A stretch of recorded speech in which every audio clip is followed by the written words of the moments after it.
The purpose of Wealth Talk is to educate, inform, and hopefully entertain you on the subject of building your wealth.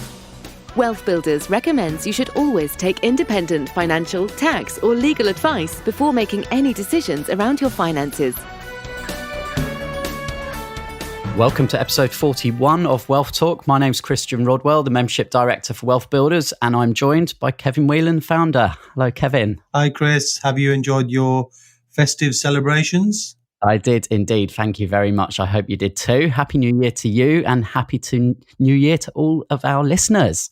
So good to be back in the hot seat with you, Kevin. It feels kind of odd after a bit of a break. I had a week in Berlin just to, my wife loves Christmas markets, so that was great fun. And looking forward to my version of a trip, which is I've got a golf holiday coming up in the end of January. I'm going to Florida with some buddies to get some sunshine. This weather's terrible, so let's hope we've got positive and inspiring messages today in the business pillar still, Chris. Yes, indeed. So we heard from Chris Henry in our last episode, and we talked through the 5 ways. And today we've got another guest who is an action coach, which is Marc Perry. And Marc's going to talk us through the 6 steps to business that works without you.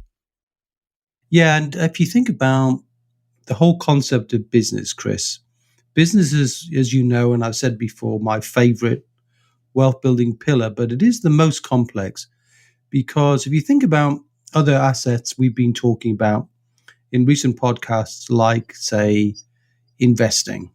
There's a process for that. If you want to invest in property, there's a sequence and a process you can follow for different strategies within the property pillar. It's very difficult to nail that for businesses because there are so many moving parts, which is why I suppose it can be so spectacularly brilliant when you get it right. The leverage you can get is outstanding. But for most businesses, though, they simply do not secure the real value of their business. And in the end, it becomes like a job, really. It becomes like a single source of income. So instead of being an asset, it becomes a source of income. And that's the challenge. What I just love about what the guys at ActionCoach do is they've created a structure, a system, a set of processes and checklists that they brought to the concept of business. I mean, if you think about what they've done, Chris, it's spectacularly brilliant. We heard from Richard where he talked about, the value builder concept, which I know is not an action coach concept, but action coaches use it. So they're very good at importing other people's IP. Then we heard from Chris, who talked about the 5 ways. Now, anybody who applies the 5 ways to their business, and we're applying it in our own business, aren't we? Looking at our conversion rates and all sorts of things. The impact of making small changes is spectacular. And now we're hearing from Marc, where he's excluded, of course, the bit that Chris spoke about, but it's huge amount of IP. Now, this is the danger, that we're going to see lots and lots of information from Marc, and he gives a recommendation at the beginning of his of the podcast, Chris.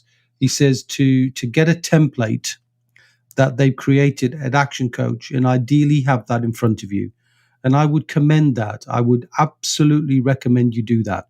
So if you're normally leveraging your time and listening to our podcast when you're doing something else, fine, listen to it, and that's great. But please go back and listen again. This is one you must listen to twice and get that template, print that template out and go through it yourself. And then we'll debrief a little at the end to pick up some of the key headlines that Chris and I have spoken about. But I can't wait to hear what we've got to learn from Marc. Yeah, absolutely. So if you're in a position to click on the show notes now, then you can access that template that Kevin's just referred to right now. But let's head over and let's have a listen now to the interview with Marc Perry. Welcome to Wealth Talk, Marc. Thank you, Christian. So Marc, you've been a WealthBuilders member for how long now? It's about 7 or 8 months, I think, isn't it? Okay, something like that. That's great. And tell us about your connection with Action Coach. Okay, so I became an action coach about 3.5 years ago now. I left a corporate role and was looking for something that I could do that I really enjoyed doing, but I could do locally rather than at the time what was globally.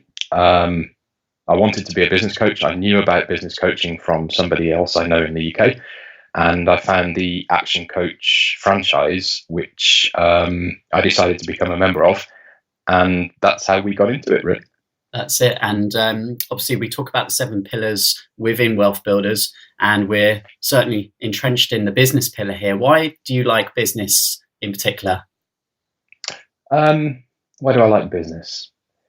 For me, it ticks all the boxes in terms of it's, if you get it right, it can be really exciting, really fulfilling. It's also, I strongly believe business is done between people, not just companies. And I strongly believe in the power of relationships. So a lot of my background has been in building really strong relationships between customers, suppliers, businesses, business units, that sort of stuff. And that's what I really get a kick out of, being able to achieve something, do something surprising, something that nobody thought you could, using the power of systems, processes, people, and really making a difference. Yeah. And on the previous episode of Wealth Talk, we heard Chris Henry talking through the 5 ways to increase business profits. And before that, Richard Perry, who's another action coach, looked at the 8 drivers of business, which was the value builder system. And you're going to take us through another aspect of the framework today, aren't you, Marc? Yeah. So I'm going to take you through what we call the 6 steps to building a business that works without you. So the 6 steps framework, if you like. As with a lot of these things, a framework makes the complex much more simple.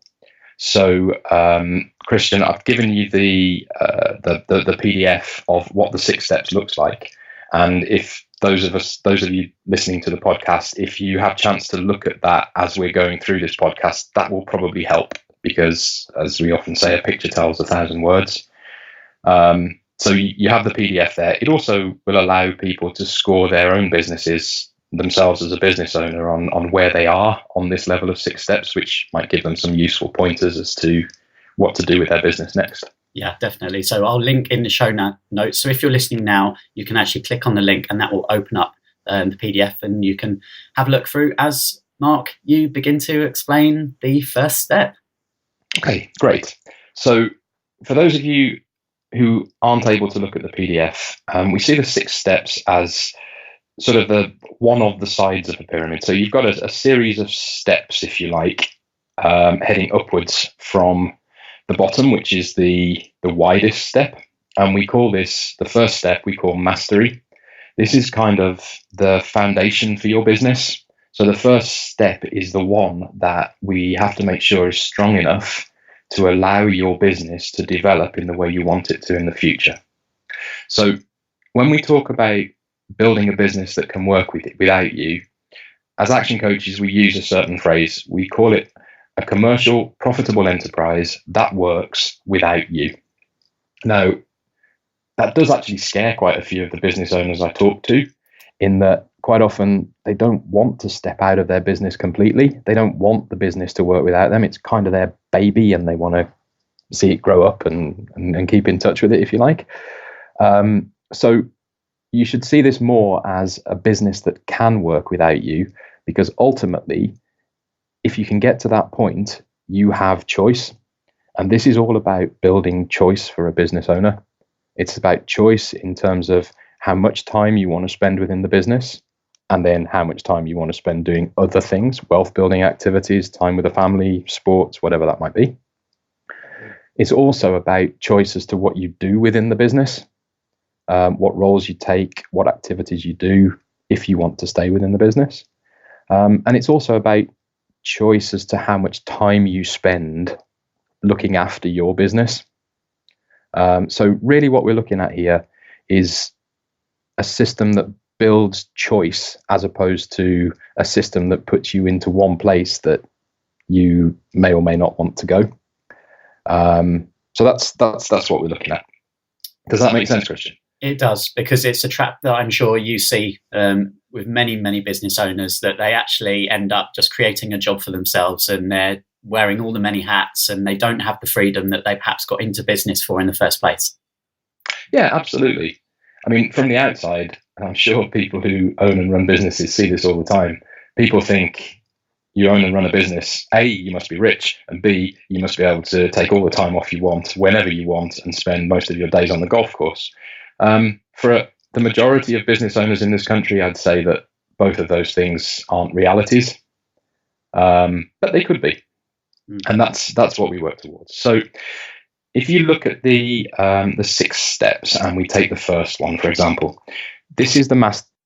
You're looking at the PDF, and this is about building a really strong foundation that your business can grow from. So we talk about there being 4 aspects to mastery. The first is destination mastery, knowing where your business is going.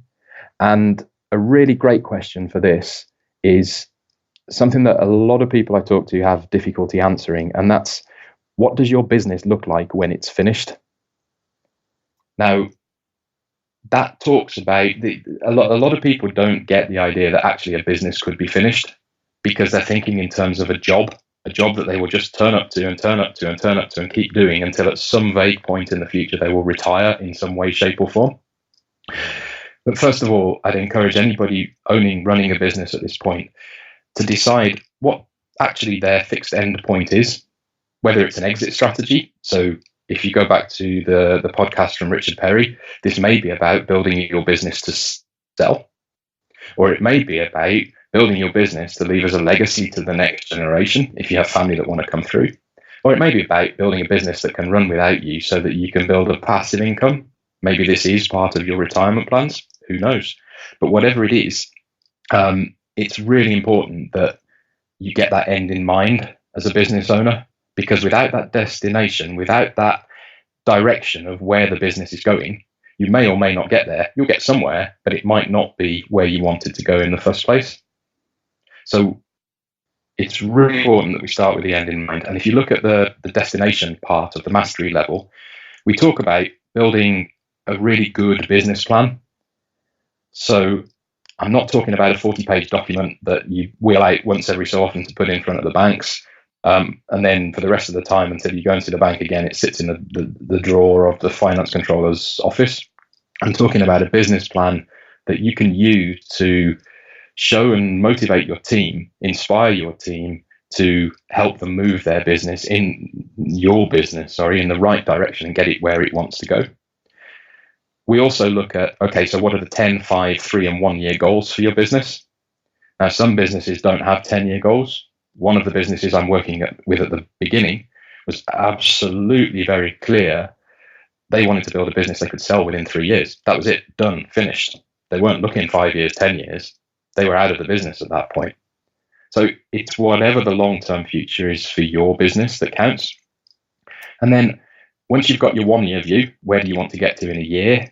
We look at how you break that down into quarterly chunks. So what do you have to do in the next 90 days to get your business a quarter of the way to where you want it in that first year?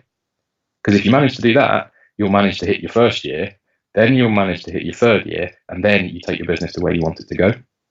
So the destination theme is all about building a really clear vision for you, your business, and the rest of your team about where the business is going and what you need to do to get there. And that's what we mean by a business plan. It's not the traditional 40-page unusable document that you wheel out for the banks. So the first element being destination, we then look at the next element, which is about time. So this fits really well with the WealthBuilders leverage acronym, the first acronym that we use. So the T in first within WealthBuilders refers to leverage of time. If you can't leverage time, then you need to find other ways of building wealth. And time is really important for us at the foundation level of what we do in ActionCoach as well. Because without making sure that the owners of the business and the people within the business have the right time available to focus on the right tasks, then you can't build the business in the direction that you want to go. If you're permanently reacting, if there is no time to deal with the really urgent or really important tasks within your business, so that you can build it as well as keep the business operating on a day-to-day basis, then there's no way to build.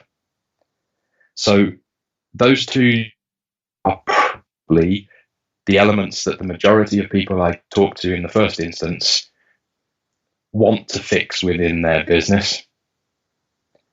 What we generally find is if you have a business that's been running for 3 or 5 years, generally you're doing the right things in terms of the day-to-day delivery of the business. The question would be, is that going to get you where you want to go? And how are you managing to make sure that you are able to follow that path? Does that make sense, Christian? Yeah, that absolutely does. Okay, so the other two elements of the foundation level, the mastery level within our 6 steps, are delivery mastery. So this isn't about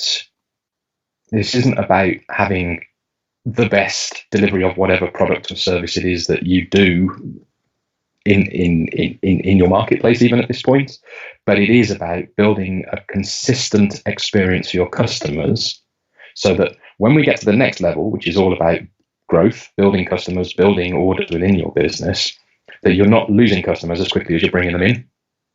So delivery has to be consistent. It has to be as good as it needs to be to retain your customers in whatever it is that you do. And it has to be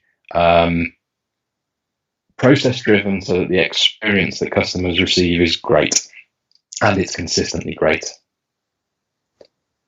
So delivery is an area where a lot of businesses, especially those businesses started by somebody who really understands their field really well, delivery tends to be one of the areas that most businesses are quite good at if they manage to survive the first 3 or 5 years. So generally, we don't spend a lot of time on that. In some businesses, we do. And again, the scorecard that you can download, allows you to look at this from your business perspective and mark yourself, if you like, as to whether this is something that you need to focus on or not. Finally, in the mastery level, we look at financial mastery. Now, this is quite an interesting one, because a lot of the businesses I work with initially don't have the appropriate financial measures and key performance indicators in place to understand how well their business is doing. We've been talking to a number of people recently who, whilst they understand that their business is making money, they may have 3 or 4 product lines within their business, and they don't know which of those are highly profitable, and in some cases, which are not profitable at all.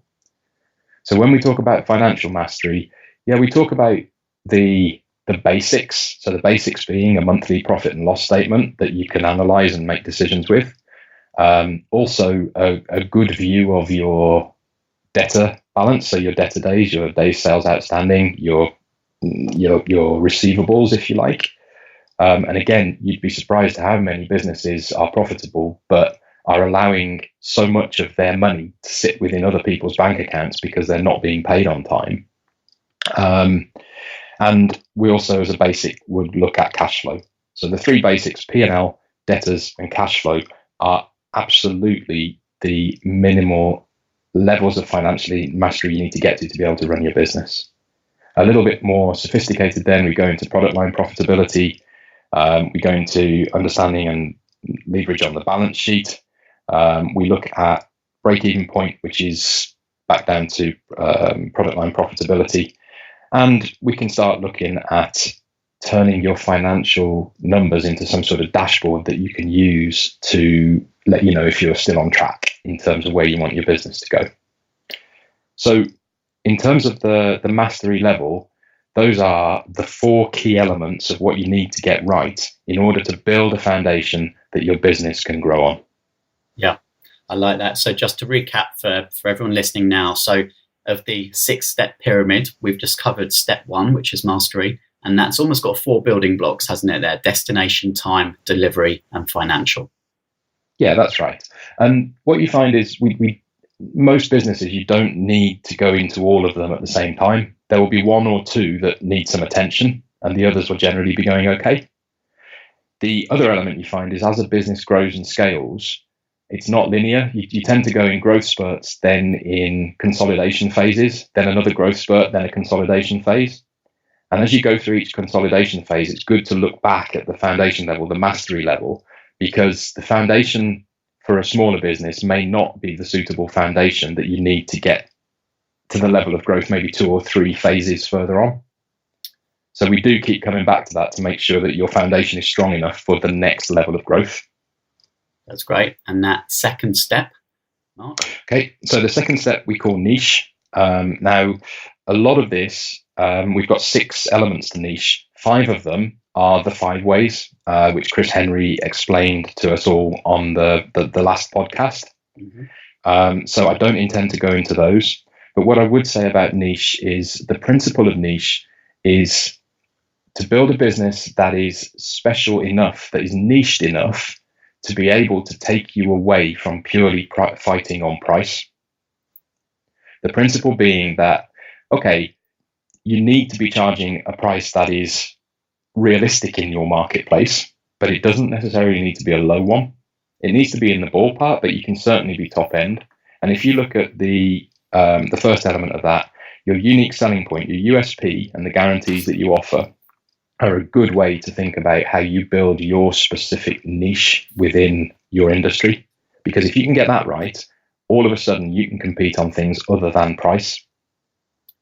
And this is where we look at creating a profitable enterprise, as well as an enterprise that can just sell stuff and receive money for it. That's right. And as you say, in our last episode, episode 40, Chris Henry took us through the 5 ways to increase your business profits. And that is all of those elements that are in step 2 there, such as, number of leads, measuring conversion rates, average spend, number of transactions. So definitely head on back to episode 40 to dive into that. But as you say, if you don't have that first step, that foundation in place, then, you're not in the right position to be measuring these factors, are you? Absolutely. So if you can't understand product line profitability, or you can't see your monthly P&L, or you can't check your cash flow, or whatever it is, then it's really difficult to make the other measures in the 5 ways work for you anyway. Mm-hmm. So that moves on to the third step, Marc. Yep. This is a leverage step, not to be confused with the WealthBuilders leverage system, but there are similarities again. And this is about how you build a leverage within your system, in your business, sorry. So this is about building systems and processes that can make the business work without having to rely too much on any single individual. So we use another phrase to illustrate this, which is that you should look to systemize the routine. So you have processes and systems that drive routine aspects of your business, and you should look to humanize the exception. So if you think about the team within your business, you've got some great people in your business. Would you rather have them spending time fixing broken systems, making workarounds for things that don't work properly, dealing with things that haven't worked and having to put them right again? Or would you rather have them working well with the special stuff that you can provide as a business to make your customer experience even better? So if you have strong systems and processes in place, and you can train and develop your team so that they can provide the great customer contact for the exception elements that don't fit necessarily within the routine, then you've got a winning formula there, in that you're administering the business as cost effectively and as delivery effectively as possible through systems and processes. But you've also got great people involved when customers need that little bit extra, or that little bit more, or that little bit of advice, or whatever it might be. So many businesses don't have time to look after what makes things special for their customers because their people are too busy trying to run a business that doesn't have effective processes in place. If you think to your own experiences of how you deal with some of the larger companies that we deal with in the UK, I've got a couple of special ones that I know every time I ring them, the system and process won't work. And I know that it's going to be a very, very painful task just to get a routine thing done. I'm thinking certain telecoms providers, I'm thinking certain TV and internet providers, for example. That's not the reputation you want for your business. So leverage is important Because when we think about commercial profitable enterprise that works without you, the first step, the mastery step, is the commercial one. So this isn't a hobby. This is a true, proper business that's built on good, sound business principles. It's profitable because you've built your niche using the 5 ways, the USPs and the guarantees that we've got there. And it works because the leverage level of the 6 steps is providing the systems and processes, but also, just as importantly, the time and the expertise for your team to deal with the 20% of non-routine stuff that we all have to do. And eventually we get to the 4th step in the pyramid, which is the bit about the business that works without you. We call that the team level.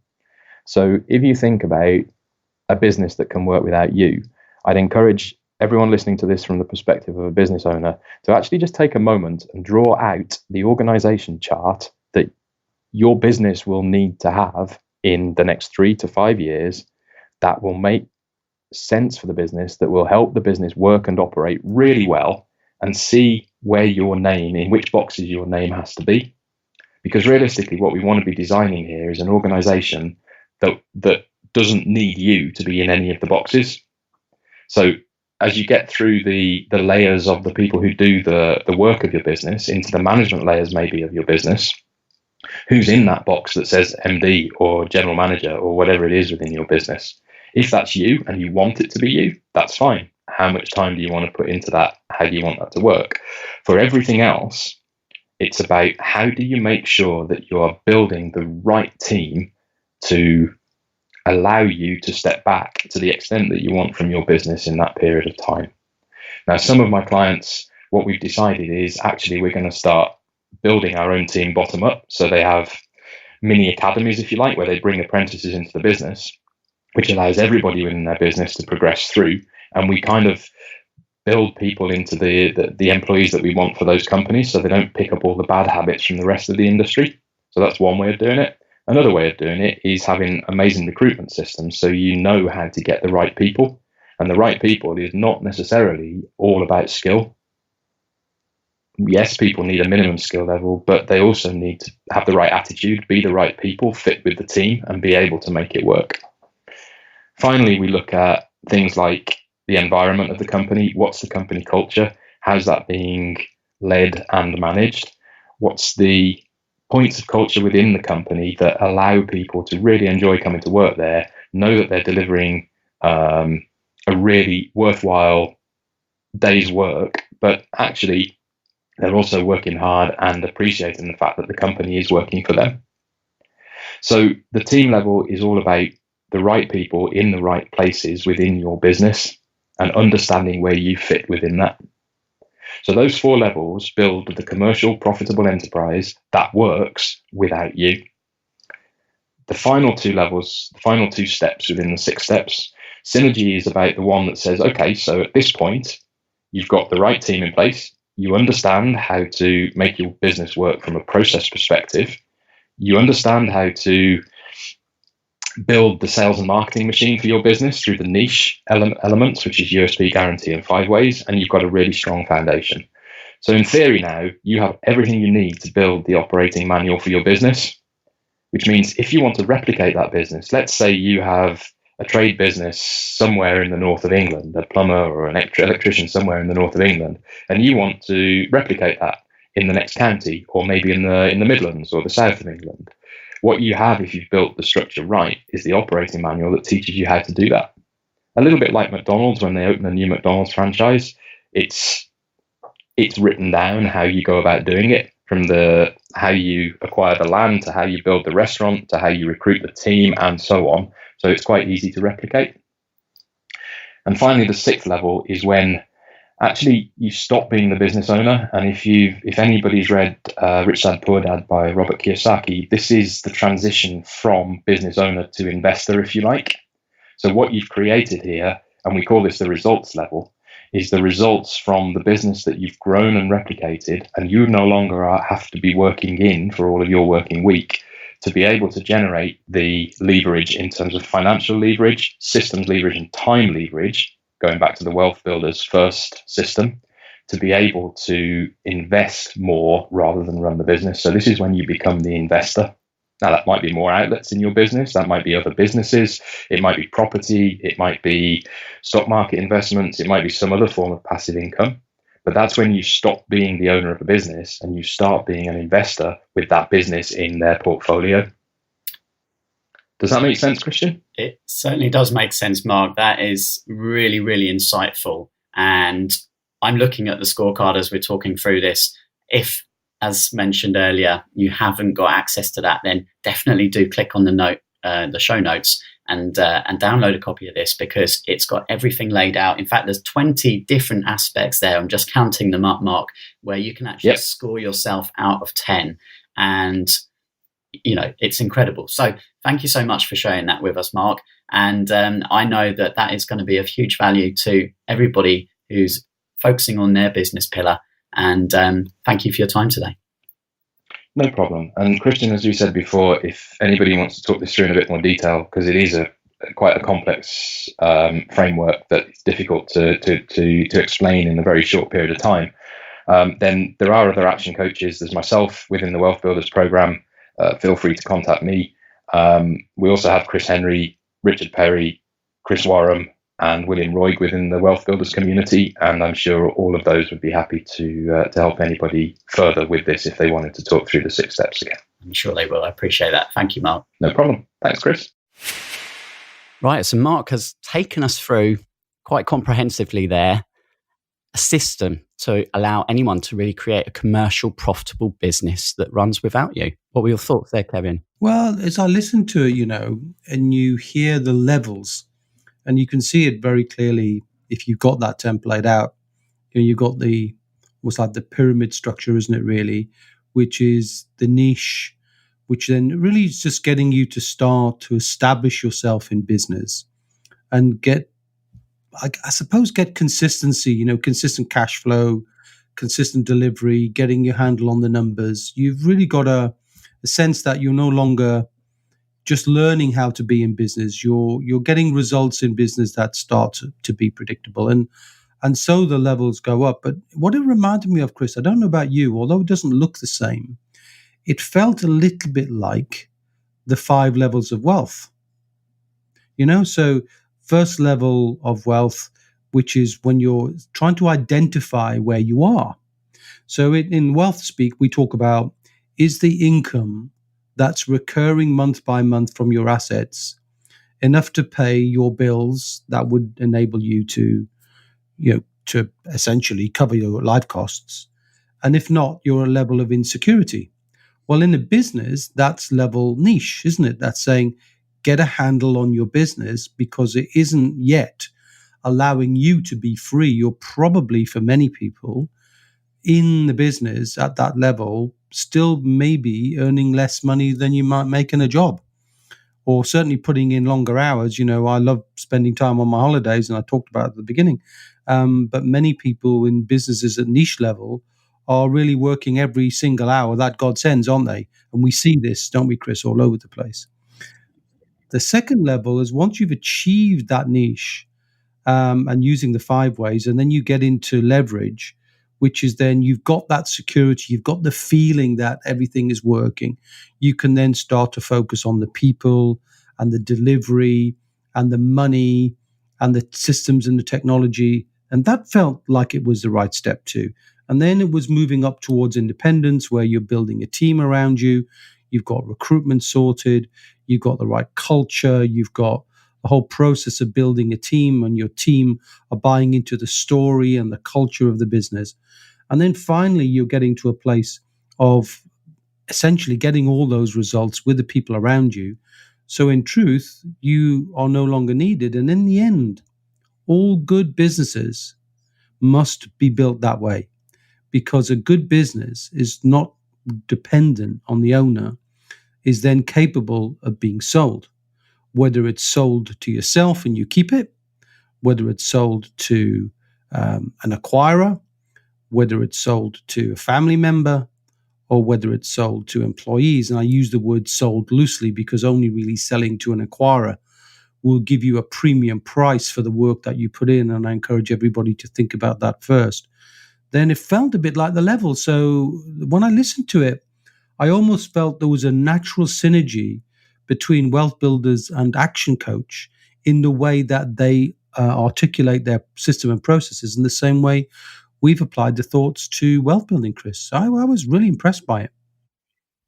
I like that. Yeah. And obviously the system, as Marc referred, is all about setting up your business. So it gives you that choice. And it's so important to start with the end in mind. And I liked as well how Marc said, decide on what your 1 year, your 5 year, maybe even your 10-year goals are with your business. But then, just look at year one and break that down into 90 days so that you can track your progress and make sure that you're on target. And that's really important. Yeah, that was another thing that was a parallel with our thoughts too, isn't it? We know, Chris, if let's test each other out here. If I was to say to you, what do you think the number one reason we've discovered through our coaching of people this year, through our membership programs, what is the number one reason why people struggle to make their wealth? It's there's two things that come to mind. One is overwhelm, and one is time. That's it. So the overwhelm, and the other one is time, of course. But the overwhelm issue is a huge, huge issue because people see so much information. There are so many course sellers out there. There are so many places you can buy books, listen to books, download information. You can become completely swamped with information when in fact, as we've articulated in our own process, it's turning one wheel at a time. And in Action Coach speak, that's 90 days at a time. In ours is 30 days at a time. But either way, it doesn't matter. You could turn the wealth wheel in 90 days if you wanted to, and that's fine too. It's just focusing on the next step ahead, not trying to understand everything. Just what do you need to do in the next, whatever that period of time is, 30 days, 60 days, 90 days. And in some respects, it almost made me feel a bit like both Action Coach and Wealth Builders are trying to create a sat-nav system, a step-by-step process. But a sat-nav depends on two things, doesn't it, Chris? It depends, first of all, on working out where the hell you want to get to. But a sat-nav is nothing unless you know where you are right now. So you have to know where you are now, which means in wealth speak, where are you on the wealth levels? And in Action Coach speak, where are you and which bit of the business are you focused on?